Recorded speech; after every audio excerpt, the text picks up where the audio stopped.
This is Rumble with Michael Moore, and we are at the end of February here. What do we have? About a day left, and I'm recording this in New York City, and there has not been a stitch of snow. I mean, not a smidgen of snow. It was a year ago this week was the last time it snowed. What is that, 360 days of no snow? And now they're saying that tonight, here on Monday night, we're going to get maybe an inch of snow. Now, a lot of people here in New York, which, unlike where I'm from in Michigan, they don't like the snow that much. It's a big pain in the butt, I guess, getting around. I don't know why, because they have the most incredible mass transit system here. Well, incredible as in incredibly great and also incredibly not great. But that's for another show. Maybe I just need a New York edition for Rumble here. Anyway, so we're going to get some snow, but I just, it's been cold here. We've had a couple of really bad cold snaps where it's gotten down to 0 and below 0. The wind chill's been 10 below 0, but no snow. And yeah, people don't want to have to sludge through the snow and all of this, but I just, every time somebody says to me, it's kind of cool though that we haven't had to deal with snow this winter. I said, yeah, really? What would you say if all of a sudden at 2 a.m, the sun rose and it was bright and sunny outside? What would you do if that just suddenly happened in the middle of the night, one of these nights, and the sun was up in the sky? You'd freak out. I'd freak out. I've never stopped to wonder about, actually, if an end of the world type event is going to be happening, what exactly would we do? Where would we go? Would you just make your peace with whoever and, have one more pint of Ben and Jerry's and then that just call it a life? I don't know. I don't know what the plan is when that happens, but I know that it is supposed to snow in the Great Lakes. And New York is a Great Lakes state. It shares a lake with Michigan, even though most New Yorkers have no idea that that exists. We both sit on Lake Erie, and we should be freaking out that there has been no snow here in New York City for a full year. None. Just like you'd freak out if the sun was up at 2 a.m. But there's no freak out. There was a day a couple of weeks ago, I think it was maybe it did hit 70 degrees. 70 degrees in February. It's not supposed to be 70 degrees in February. Everybody's like, oh, I'm so happy. Really? What if you woke up and suddenly there was no water in the Hudson River? Oh, hey, we can walk to New Jersey now. No, you would not be happy. There's supposed to be water in that river. California, blizzard warning this past week. Had a blizzard warning in LA County up in the higher elevations. Oh, they're so happy to see snow. No, you're not. That's why you moved to California. So you wouldn't have to look at snow. None of it. It's not supposed to snow. But then there's oh no, this is good. This is good. We got snow now. It'll melt.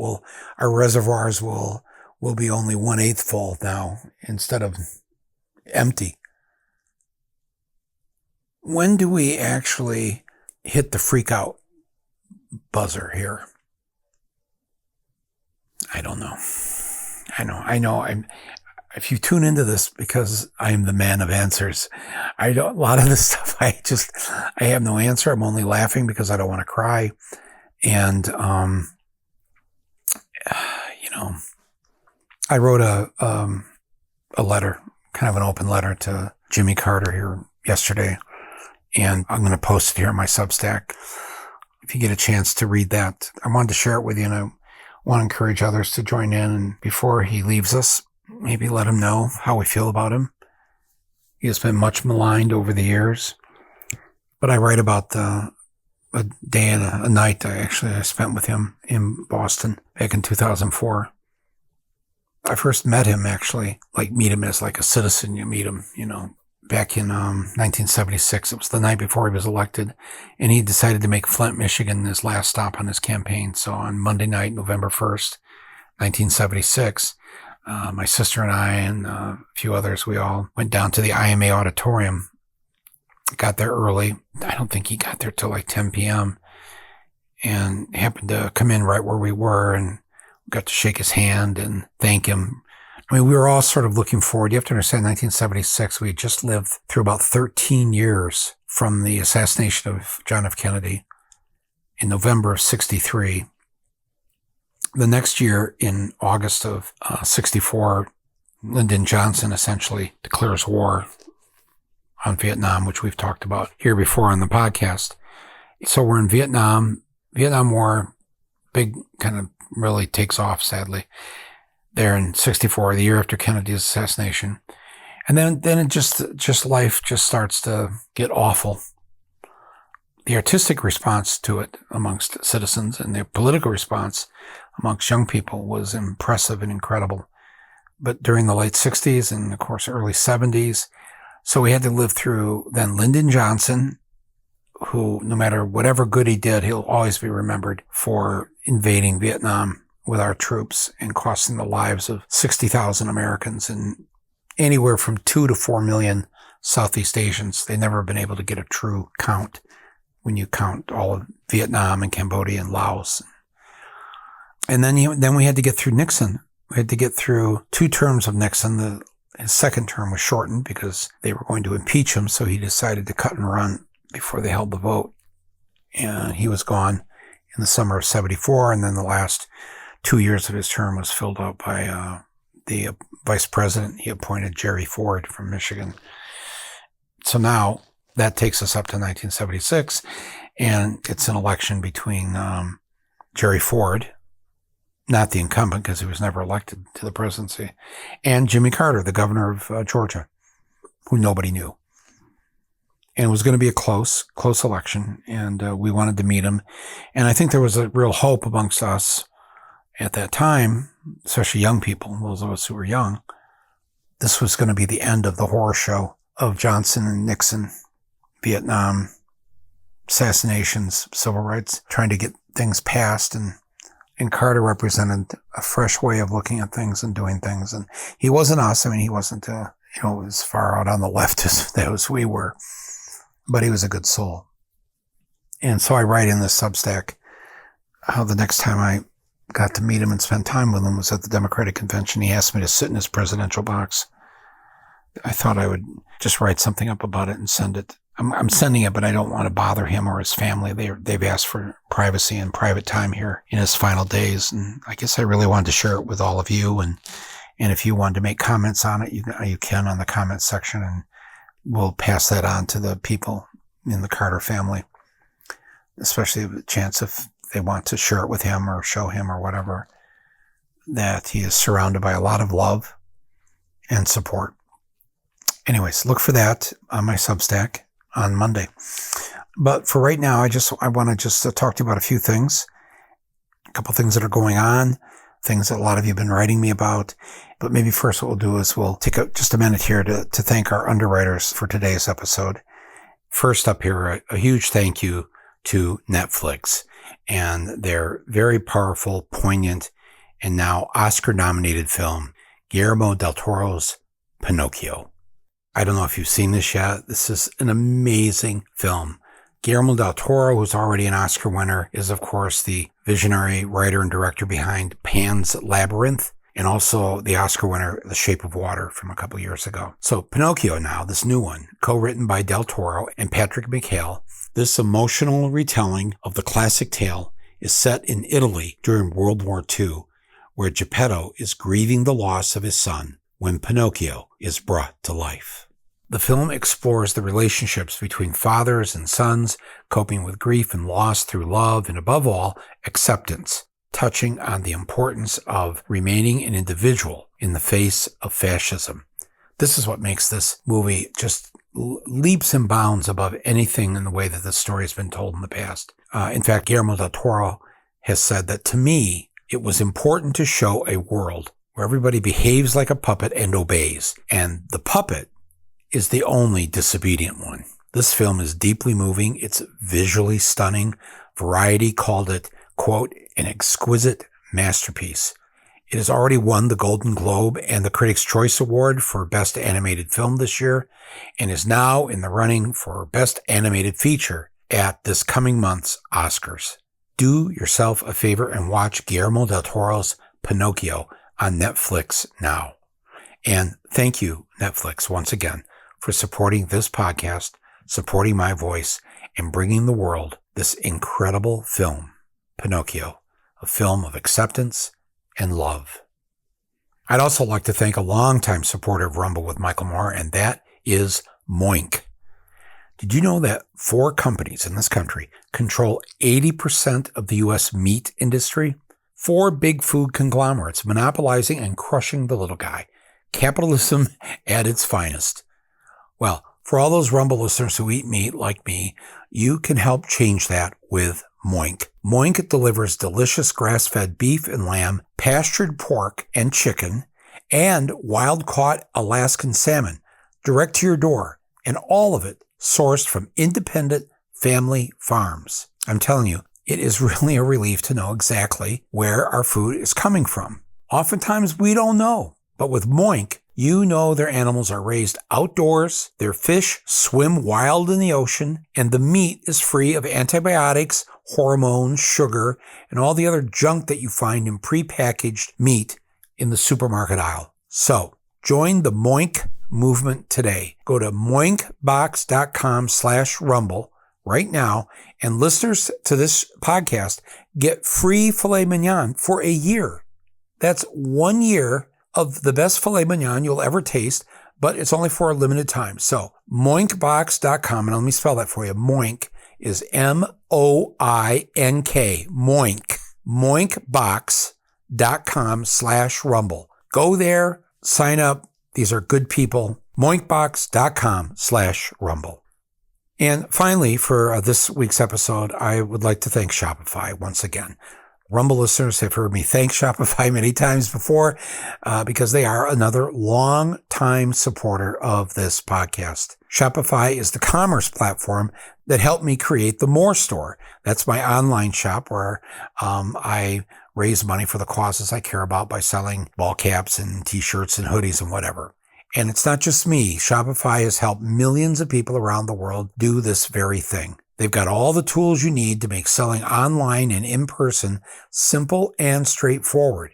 More than that, they offer 24/7 help and an extensive business course library to empower you to succeed. So if you've got an idea to start your own shop, your own online store, or perhaps you're looking to grow an existing one, check out Shopify. Sign up for a $1 per month trial period at shopify.com/rumble. And make sure Rumble is in all lowercase. Go to shopify.com/rumble, all small letters, to take your business to the next level today.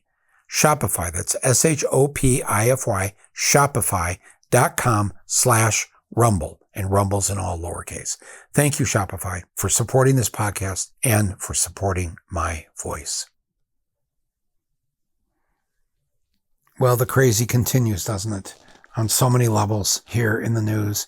The forewoman of the grand jury down in Atlanta investigating Donald Trump trying to overthrow the 2020 election. She went on TV this week to basically let people know that the news is coming. And actually, according to her, there's not going to be a lot of surprises because we already know if you have the President of the United States on tape, which we do, in a call where he didn't know he was being taped with the Secretary of State, Republican Secretary of State in Georgia. After the election, Trump lost Georgia by 11,780 votes. And he is on the phone telling the Secretary of State to come up with 11,780 votes. I don't know what more proof you need than to actually have the criminal tell you what he's trying to do and trying to coerce the Secretary of State in Georgia to stuff the ballot box, to pad the numbers. The news on this should come out anytime. And obviously it seems like Donald Trump finally is going to get his comeuppance. It doesn't mean that anything will ever happen to him. I'm never going to promise that. but he committed a huge felony. He violated his oath of office to the Constitution. And it sounded like, according to the chairwoman of the grand jury, heads are going to roll. You know, a lot of people and comedians, whatever, made fun of her this week because she was kind of just a down-home Southern Georgia girl type. And she didn't look she was very old. She might be a Gen Zer for all I know. But, you know, it was so not what you were expecting because we're so used to old, white, crusty men as the grand jury or the jury spokesman or whatever. And this was just like a normal person. Did you guys see her on TV? And the other people, they just made fun of her. Like, she just seemed like, you know, she just smoked a doobie and wanted to hold a press conference or something or talk to a reporter. It just seemed to me like just a normal person got put on a grand jury, and like with all the other people who essentially, it sounds like, have voted unanimously to indict up to, if not more than, a dozen people. This is, this is very good news. So that was one of the highlights of the week. In other news from Georgia, you had Marjorie Taylor Greene, again on one of her rampages, where she was suggesting an American divorce, that the red states divorce from the blue states, and we just each go our own ways. Now, as wonderful as that may sound, because, my friends, right? I mean, we've all sort of made up our minds by now that we are never going to live in Florida or Texas or Alabama or Mississippi or Tennessee, you know. But as I've warned you here in the past, and as we spent all this time with our Blue Dots in a Red Sea podcast series, change is afoot in these red states. Lots of Democratic candidates are getting elected. Ballot proposals are being put on the ballots. And we've seen some amazing thing happen in places like Kentucky and Kansas and Texas even. So you don't really want to write everybody off in those places, but her idea of us having some divorce, it's going to get harder and harder because there's so many growing blue towns and cities and areas in these red states. And they're really becoming purple, and they're on their way to becoming blue. And that's what's ahead of us here in the 2020s. But isn't it, I mean, she took an oath again to be in Congress to follow the Constitution, and she's calling for essentially dissolving the government of the United States of America. And I'm sure she has a lot of support for that. Thousands, if not millions, like that idea. That's why we always have to be on guard that this kind of crap could happen at any time before we even know what's happening. I mean, just look at what Texas is trying to do with the abortion pill this week. They are hoping, and they've got this in front of a very conservative Trump judge, to make the abortion pill illegal.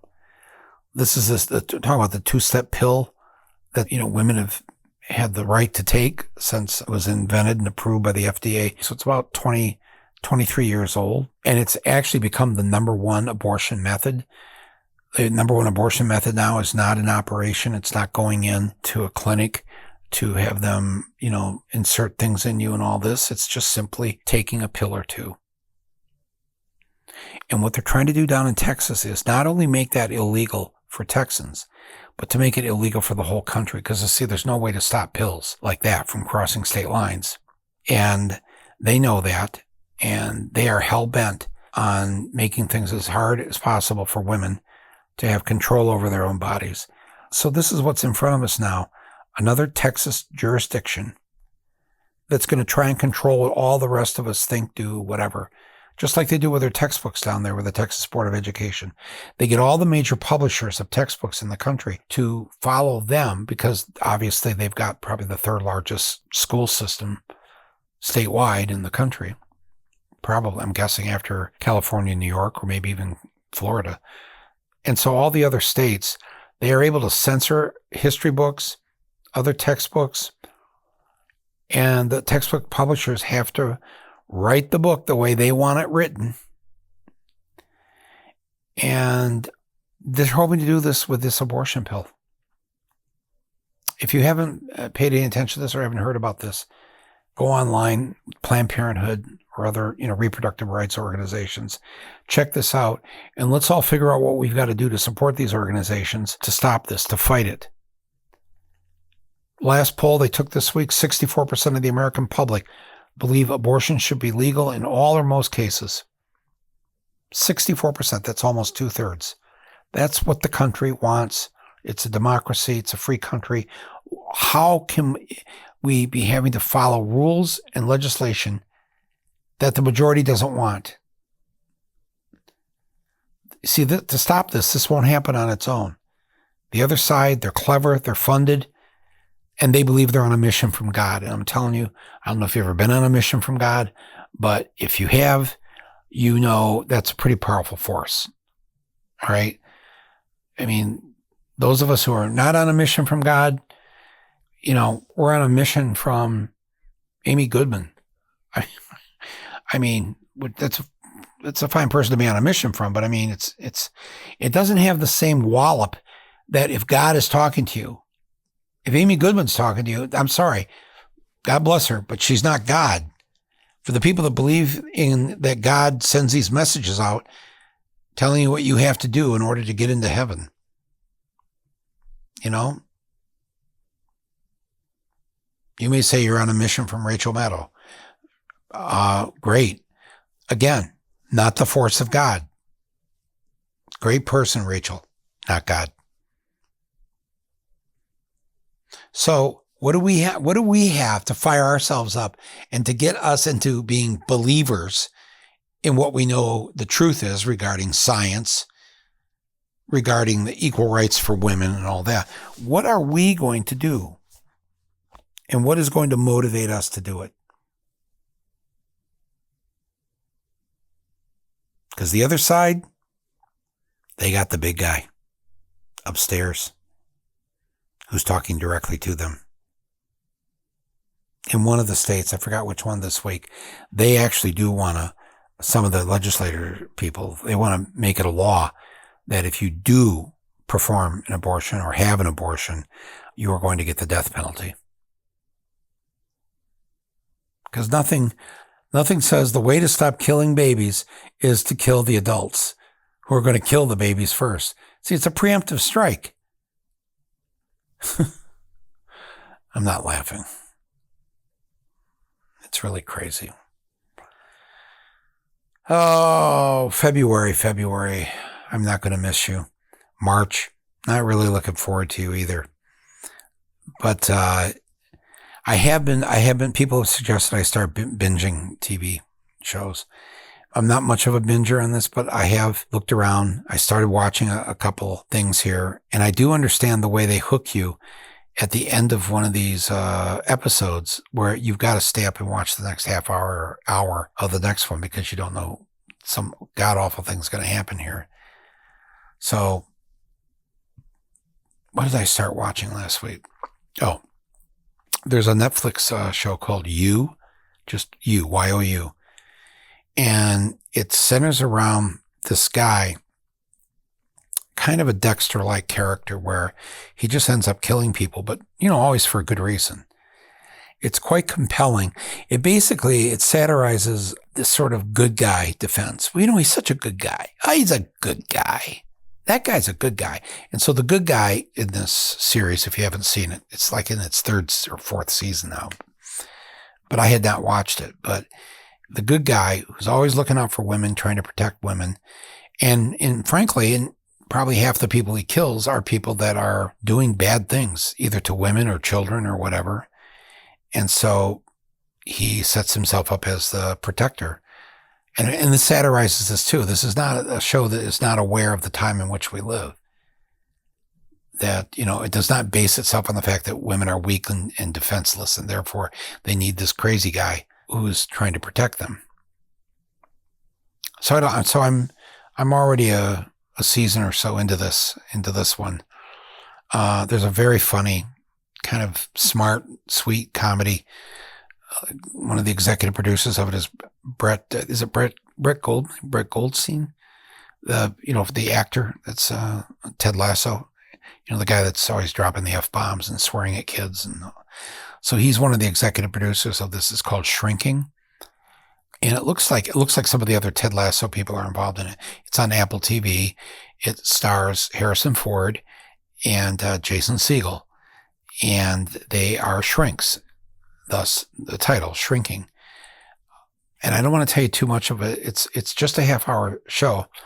It's on every Friday night, and they're already, I think, 5 or 6 episodes into this first season right now. But if you have Apple TV, if you can get it somewhere, it's smart. It's well done.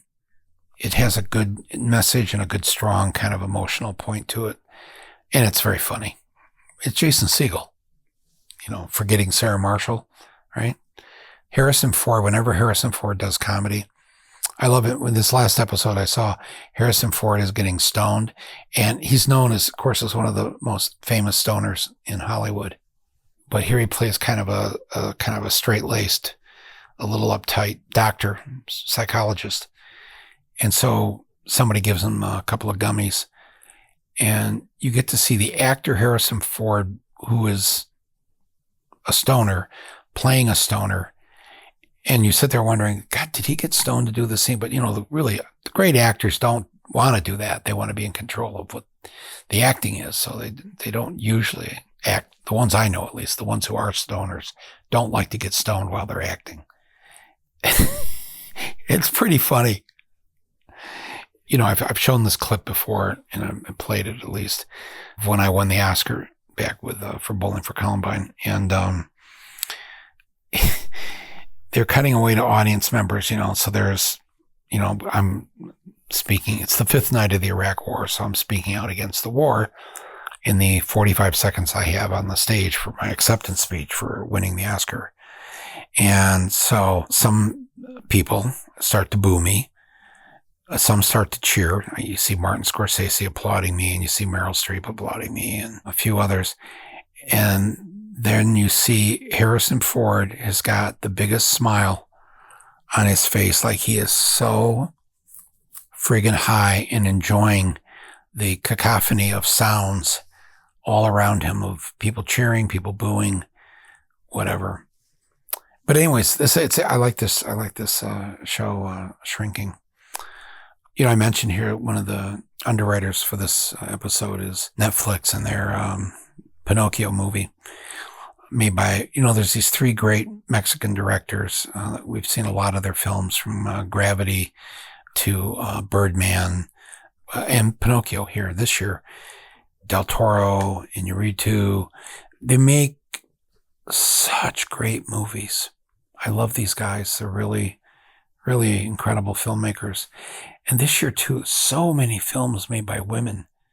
I have a theater that I run, a nonprofit in Michigan, and we're showing Women Talking this week. Women Talking is a film by Sarah Polley, and it's up for Best Picture this year, actually.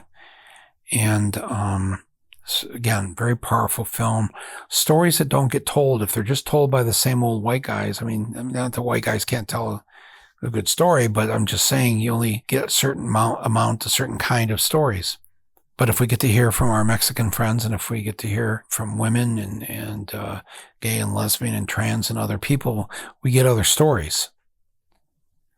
And if you like stories, if you like to read stories, if you like to go to movies or whatever, you're always looking for something fresh and new. We're tired of the same old stuff. Maybe in the next week or two here, we'll talk about the Oscars that are coming up on March 12th. There are some good movies that got made this past year, and I'm going to encourage you to see some of them any way that you can. Sometimes it's hard these days. A lot of movie theaters are closing, or they don't want to show the kind of movie that is a little challenging because it's so good. So I want to encourage you to accept the challenge and watch some of these movies.